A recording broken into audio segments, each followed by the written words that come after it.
Eh bien salut tout le monde, aujourd'hui on se retrouve pour une toute nouvelle vidéo. Alors on se retrouve pour une vidéo au parc Babyland à Milan. Alors Babyland à Milan, si vous voulez, c'est un petit parc d'attractions qui se situe à Saint-Pierre-du-Perret dans le secteur de Corbeil-Essonnes. Et donc du coup là il s'appelle Babyland à Milan. Donc c'est vrai que quand on dit Babyland ça pourrait paraître vraiment que c'est uniquement pour les tout petits. Même si on n'a pas de grosses attractions, on a quand même des petites attractions assez sympas, voilà, pour faire une petite visite en famille. Et puis donc la petite spécialité aujourd'hui, si vous voulez, c'est qu'on est présent pour leur événement Halloween. On est le 31 octobre et du coup ils font un événement Halloween. Alors eux ils l'ont renommé avec WI2N à la fin, simplement car leur mascotte c'est Wino. En gros c'est le petit lapin, voilà, qui est juste derrière.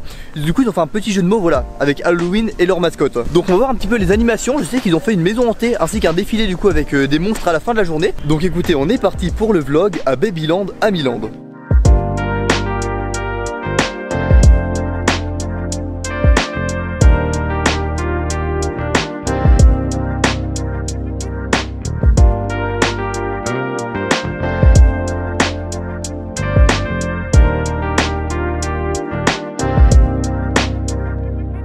Donc du coup ça y est, voilà, on est dans le parc. Alors par contre il n'y a pas un super temps comme vous le voyez. Donc je vais vraiment essayer de filmer, voilà, un maximum de choses. J'espère que ça rendra quand même assez bien la caméra, parce que je pense pareil, il n'y aura pas trop de soleil vraiment pour faire de très beaux plans. On a une première partie du coup juste ici si vous voulez, où il y a plein de petites attractions. La particularité de ces attractions, c'est qu'il n'y a pas besoin d'opérateur. En soi si vous voulez, c'est les familles directement qui peuvent lancer l'attraction. Donc c'est des petites attractions, voilà, ce n'est pas dangereux. Et après par contre les plus grosses attractions, elles ont des opérateurs. Et il faut savoir du coup, le parc quand il a ouvert au début il s'appelait juste Babyland. Et du coup la partie Amiland est venue un peu plus tard, voilà, on va dire pour dire que ça parle un peu plus aux familles en général et que ce n'est pas juste du coup pour les bébés. Bon du coup là je me suis mis un petit peu à l'abri parce que comme vous le voyez vraiment dehors il pleut énormément.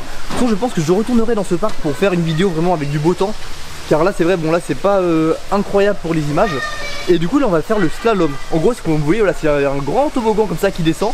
Faut monter pas mal quand même en hauteur. Et surtout cette attraction elle a une histoire vraiment assez intéressante, car c'est la première attraction du coup du parc Babyland quand il s'est implanté. Et du coup on est parti. Wouh!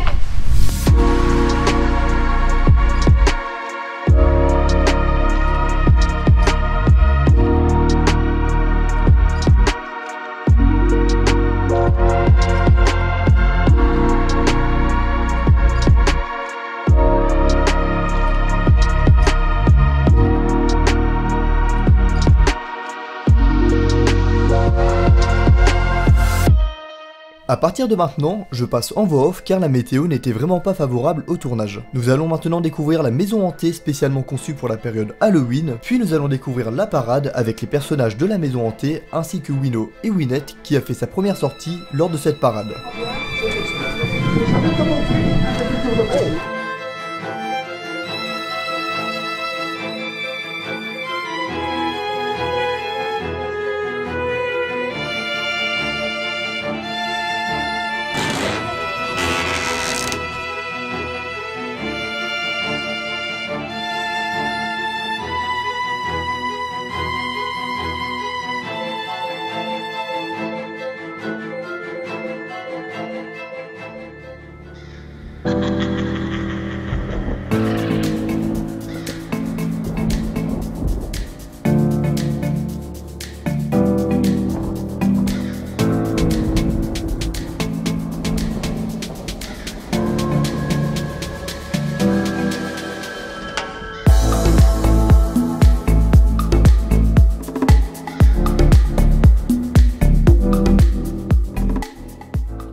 Et c'est ainsi que cette vidéo se termine. Les animations Halloween étaient vraiment bien, avec une maison hantée accessible à partir de 8 ans selon la peur de l'enfant. Je retournerai à Babyland l'année prochaine pour une visite plus en détail tout en présentant la nouveauté 2021, le Pteranodon. Il s'agit d'une swing tower de 32 mètres de haut, en gros c'est des chaises volantes qui montent en hauteur avec une thématisation poussée d'après les concept art qui nous ont été présentés. Si vous découvrez la chaîne à travers cette vidéo, n'hésitez surtout pas à vous y abonner, vous pourrez retrouver beaucoup de vidéos en rapport avec les parcs d'attractions. Sinon n'oubliez pas le petit pouce bleu et le commentaire, et puis je vous dis à la prochaine pour une nouvelle vidéo. Salut!